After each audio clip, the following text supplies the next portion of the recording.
दोस्तों पहले तो सुंदर सी वीडियो को लाइक कर दें। दोस्तों 3 लोगों का पैसा कभी मत खाना वरना वैल बनकर चुकाना पड़ेगा।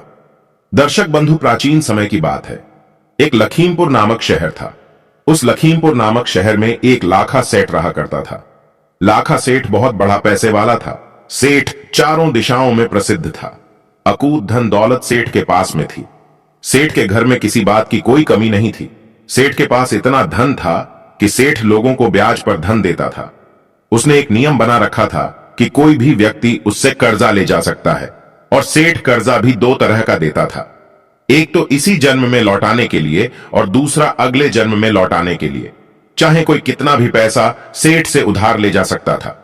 सेठ कभी पैसे देने से इनकार नहीं करता था। और आप तो जानते ही हैं इस दुनिया में कैसे कैसे लोग रहते हैं।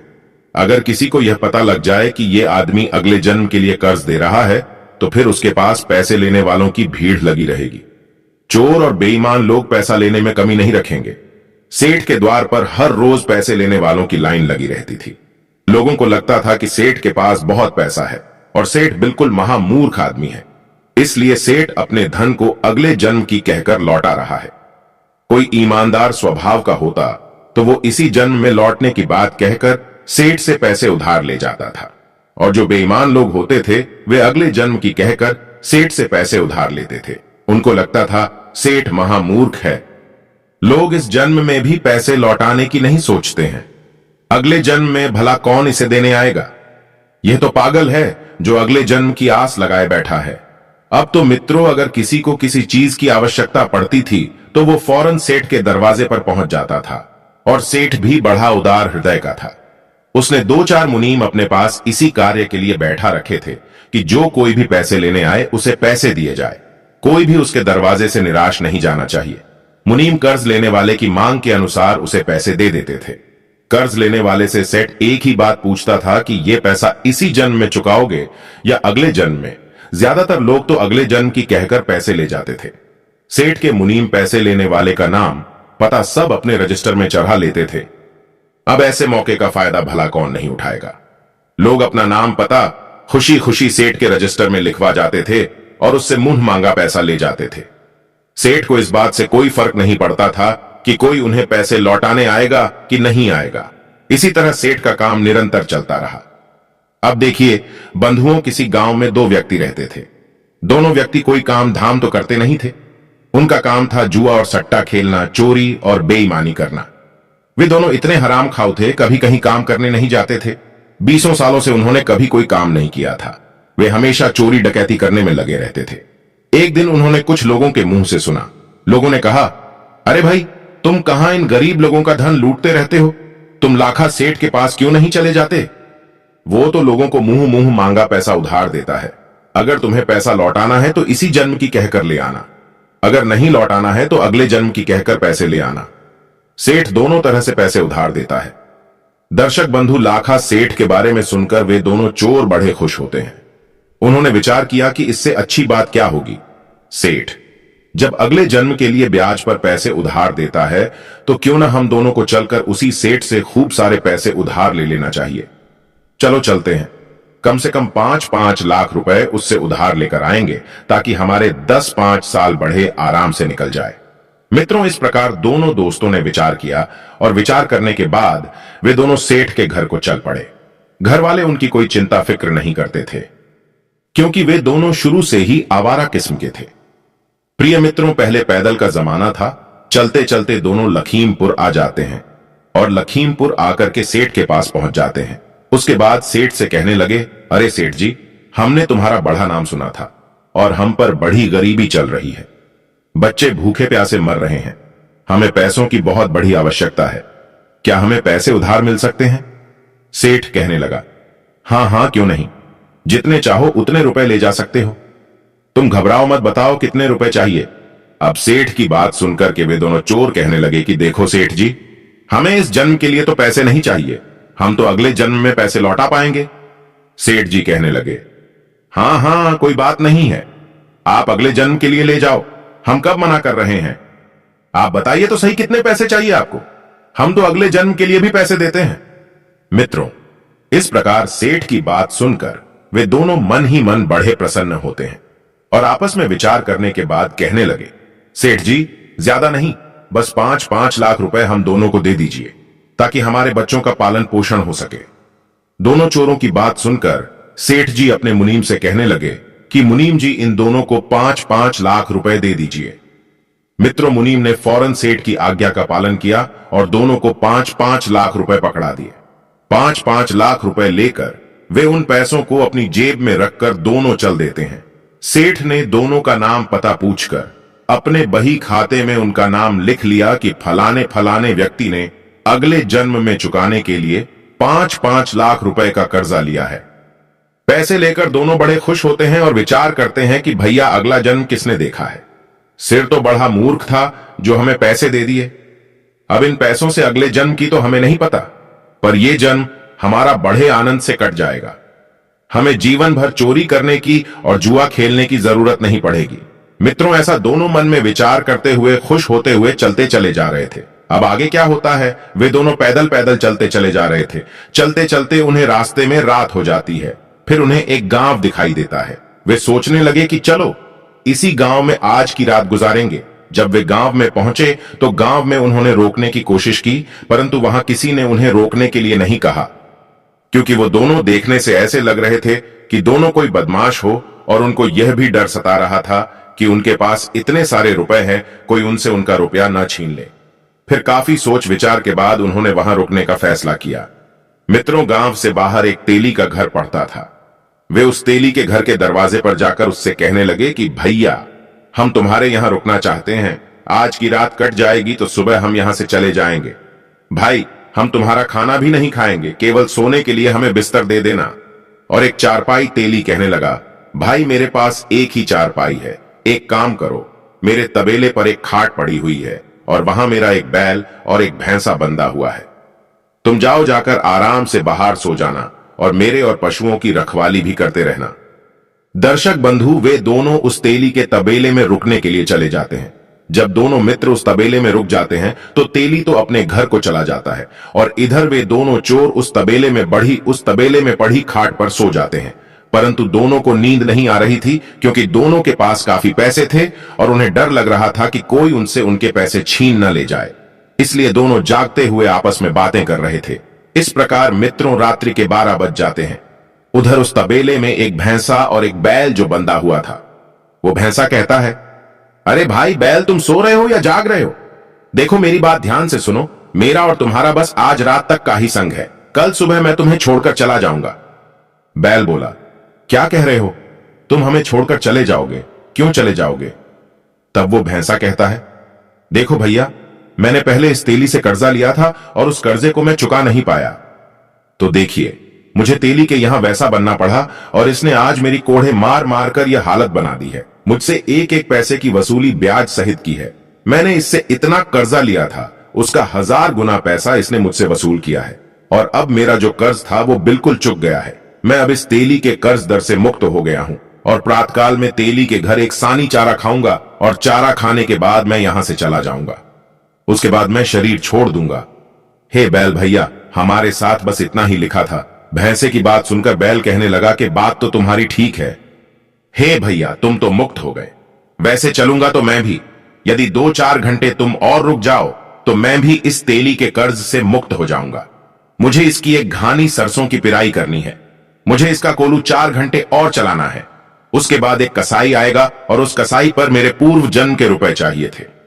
मेरे पैसे देकर वो मुझे खरीदेगा और ये तेली उन पैसों को ले लेगा और पैसे जैसे ही तेली लेगा तो मैं इस तेली के कर्जे से मुक्त हो जाऊंगा, क्योंकि मैंने भी पूर्व जन्म में इस तेली से कर्जा लिया था।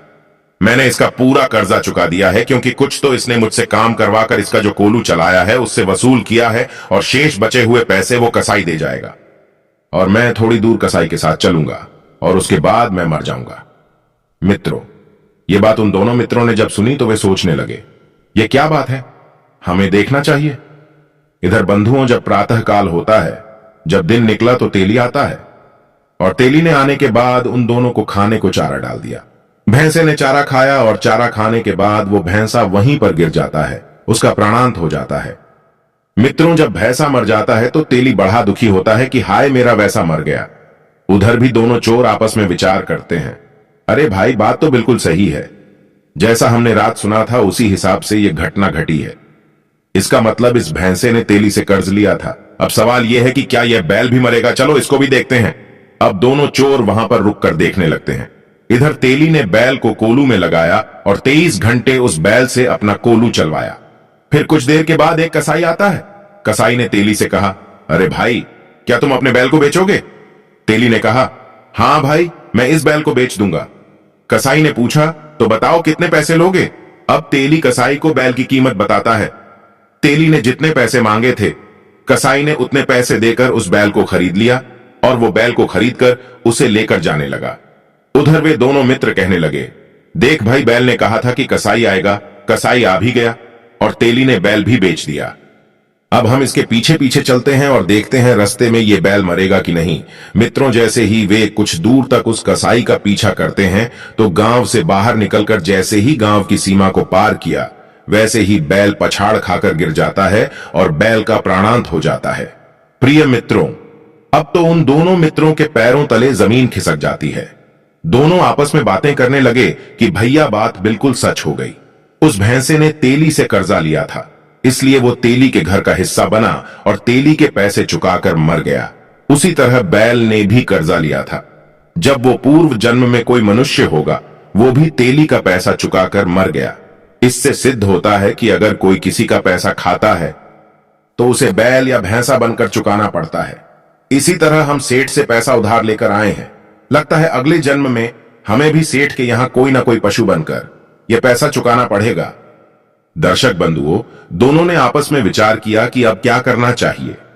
एक ने कहा, चलो वापस चलते हैं और सेठ के यहां चल करके उसके पैसे लौटा देते हैं।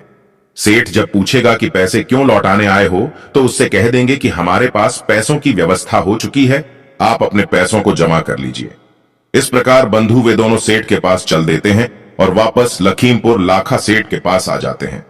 सेठ के पास पहुंचे तो सेठ ने उन्हें देखकर कहने लगा, तुम लोग वापस क्यों आ गए, क्या बात है?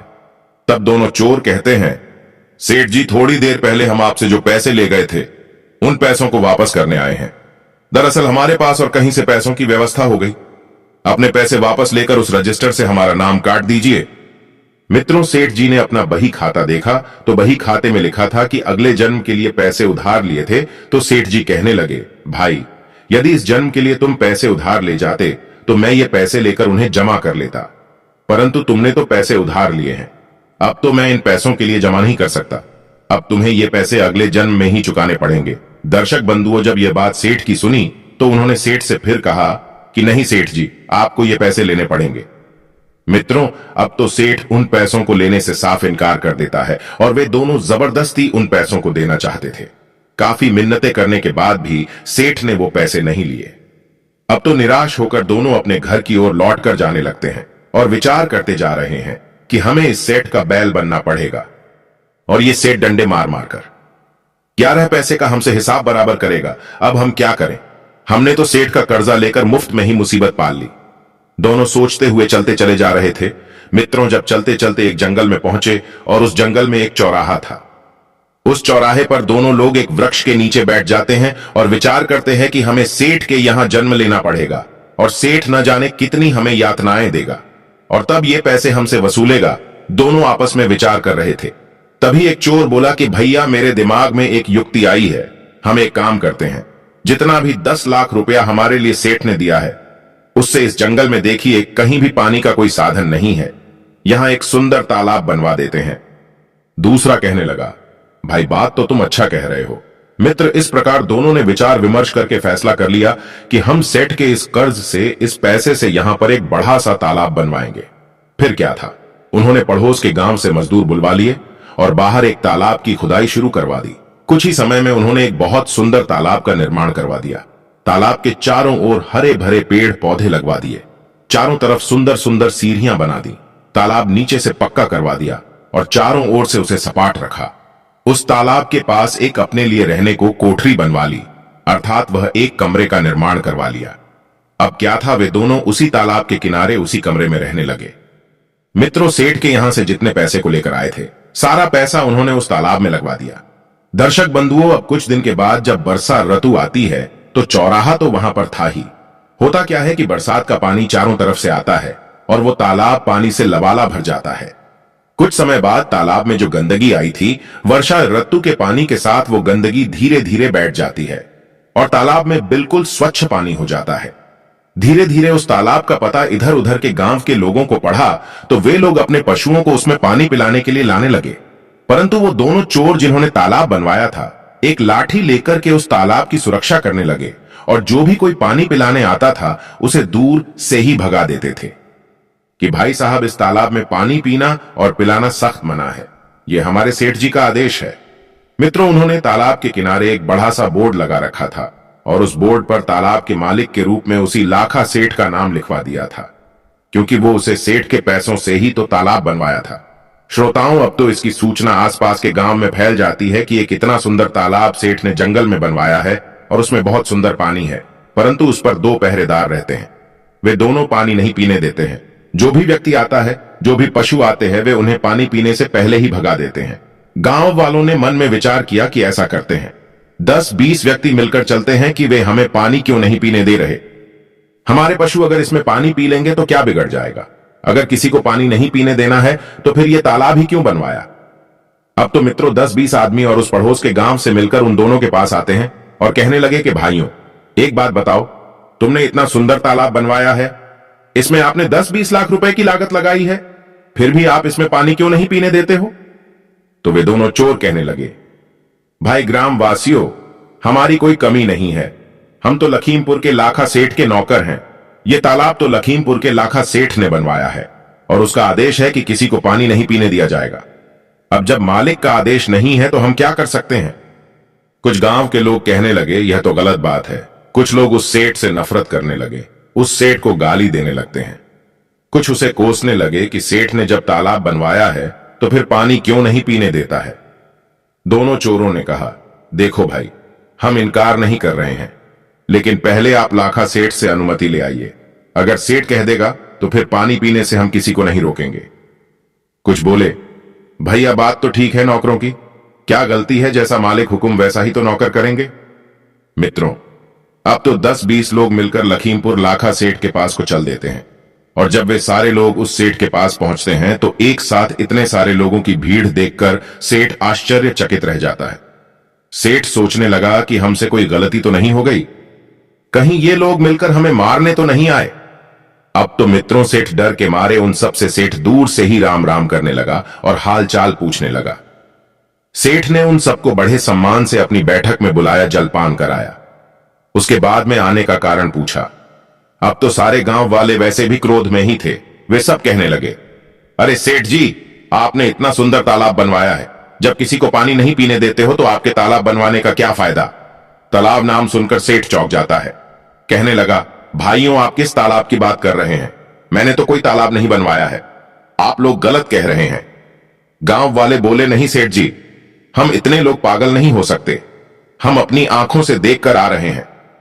तालाब के किनारे पर बोर्ड लगा है और उस बोर्ड पर मालिक के रूप में आपका ही नाम लिखा है। वहां पर आपके ही नाम का बीजक लगा है और आपने 2 नौकर वहां बैठा रखे हैं। वही दोनों हमें किसी को पानी नहीं पीने देते हैं। सेठ कहने लगा कि भाई, मैंने तो ऐसा कोई तालाब नहीं बनवाया है और जो तालाब मैंने बनवाए हैं उन पर तो लोग पहले से ही पानी पीते आए हैं, मेरे किसी तालाब पर पानी पीने की मनाही नहीं है। गांव वाले कहने लगे, सेठ जी, वो तालाब आपका ही है और आप हम लोगों को पानी से वंचित करके पाप के भागी बन रहे हैं। गांव वालों की बात सुनकर सेठ बड़ा हैरान होता है, कहने लगा, चलो मैं स्वयं चलकर देखता हूं। अब तो सेठ जी स्वयं उन ग्रामीणों के साथ चल देते हैं और उस तालाब पर पहुंच जाते हैं। सेठ ने जब उस तालाब को दूर से देखा तो वास्तव में तालाब बड़ा ही सुंदर बना हुआ था। चारों ओर पक्की दीवारें थीं, बड़ी बड़ी सीढ़ियां थीं, सुंदर सुंदर घाट बने हुए थे। पशुओं के लिए चढ़ने उतरने के लिए भी खूब अच्छे व्यवस्था की थी। सेठ ने देखा कि 2 लोग लाठी लेकर उस तालाब की रखवाली कर रहे हैं। फिर सेठ ने वहां लगा उस बोर्ड को देखा जिस पर उनका ही नाम गोदा था। उस बीजक पर लिखा था कि तालाब के निर्माणकर्ता लखीमपुर के लाखा सेठ है। बीजक पढ़कर सेठ ने उन दोनों को अपने पास बुलाया और कहने लगे, भाई आप इस तालाब से लोगों को पानी क्यों नहीं पीने देते हो, क्या कारण है? और ये आपने अपना तालाब भी मेरे नाम से बनवाया है। मेरे नाम पर तालाब बनवाकर और लोगों को पानी से वंचित रखकर मुझे क्यों पाप का भागी बना रहे हो, जबकि मैंने तो यह तालाब बनवाया ही नहीं है। तब वे दोनों चोर सेठ से कहते हैं, मित्रों समस्त गांव वाले भी वहां मौजूद थे। वे कहने लगे, सेठ जी हम आपसे 10 लाख रुपए अगले जन्म की कहकर उधार लेकर आए थे, परंतु वे रुपए हम घर लेकर नहीं पहुंचे। उससे पहले ही हमारी व्यवस्था हो गई और हम उन पैसों को आपको वापस देना चाहते थे, लेकिन आपने तो यह कहते हुए मना कर दिया कि अगले जन्म के पैसों को मैं वापस नहीं लेता, वो तो अगले जन्म में ही देने पड़ेंगे। लेकिन सेठ जी हम उन पैसों को इसी जन्म में देना चाहते हैं और आपने उन पैसों को लेने से इनकार कर दिया। अब बताओ हम क्या करें। इसीलिए हमारे मन में विचार आया, हमने उन पैसों से यह तालाब बनवा दिया। पैसे तो आपके ही थे, इसीलिए हमने आपका नाम लिखवा दिया। अब हम पानी नहीं पीने देंगे जब तक आप उन पैसों को माफ नहीं करोगे और अपने रजिस्टर से हम दोनों का नाम नहीं काटोगे, तब तक सारे लोग आपको ही कोसेंगे। हजारों लोगों की बददुआएं आपको मिलेंगे क्योंकि पैसे आपके थे। यदि आप हमारे उन पैसों जमा कर देते हो तो हमें कोई हर्ज नहीं है, चाहे जो आकर पानी पिए। यदि आपने पैसे जमा नहीं किए तो फिर हम किसी को पानी की छोड़ो, हम किसे इस तालाब से किसी को हाथ भी नहीं लगाने देंगे। मित्रों ये सुनकर सेठ भी बड़ा चकित होता है कि इन दोनों ने बड़े दिमाग से काम लिया है।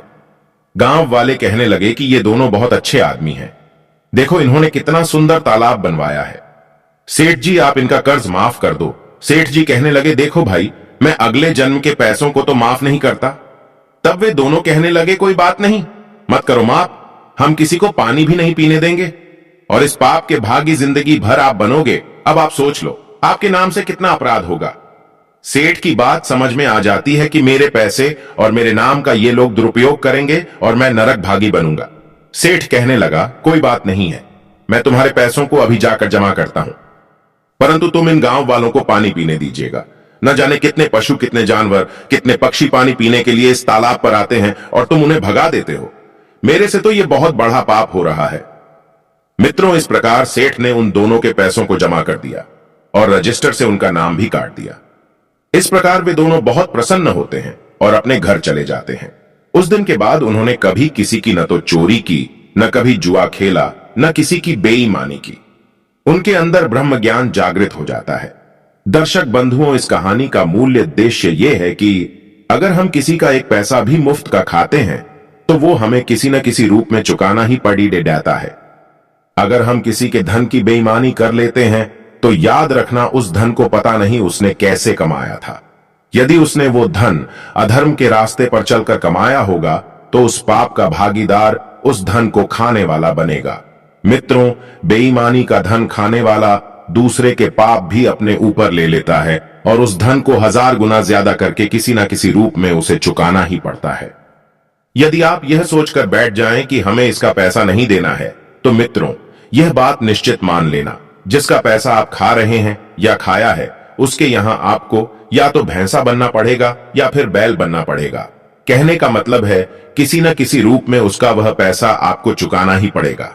परमात्मा की अदालत में कोई गलती नहीं होती है, ना तो वहां किसी की रिश्वत चलती है और ना ही आपका घमंड, और वहां पर कोई गलती भी नहीं होती है। जो अपराधी है, जिसने थोड़ा भी पाप किया है, उसे भी उसके कर्म का दंड अवश्य मिलता है। वहां कोई गलती नहीं मिलेगी। इसलिए मित्रों आपसे निवेदन है कि किसी का एक पैसा भी मत खाना, हो सके तो तुम्हारे पैसे भले कोई और खा जाए, आप सिर्फ ईमानदारी से रहिए। यदि आपने किसी के पैसे खाए हैं, नियत खोटी की है, तो श्रोताओं यह पक्का मान लेना कि आपको उसके पैसे चुकाने पड़ेंगे। वह भी ब्याज सहित। पाप का धन साधन तो देता है पर सुख चैन छीन लेता है, अंदरूनी खुशी नष्ट कर देता है और एक दिन ऐसे मूर्ख आदमी का पतन हो जाता है। इन 3 लोगों का पैसा कभी मत खाना वरना बैल बनकर चुकाना पड़ेगा। नंबर 1 चोरी, बेईमानी और ठगी का पैसा कभी मत खाना। नंबर 2 किसी मंदिर या देव स्थान पर चढ़ा हुआ पैसा कभी मत खाना। नंबर 3 रिश्वत का पैसा कभी मत खाना। मित्रों जो इन 3 स्थान का पैसा खाता है उसका सर्वनाश होना निश्चित है। वे लोग यह सोच रहे होंगे कि हम तो 20 साल से इनका पैसा खा रहे हैं, हमारा तो कुछ बिगड़ा ही नहीं, तो आप चिंता ना करें। निश्चित रूप से आपका बेड़ा गर्क हो, इस जन्म में ना हो तो अगले जन्म में अवश्य होगा, लेकिन बुरा जरूर होगा, हिसाब देना ही पड़ता है। मित्रों मैं उम्मीद करता हूं इस कहानी से आपको दुनिया की सबसे बड़ी सीख मिली होगी। इस सुंदर सी जानकारी को लाइक जरूर करें। आपका एक लाइक हमारे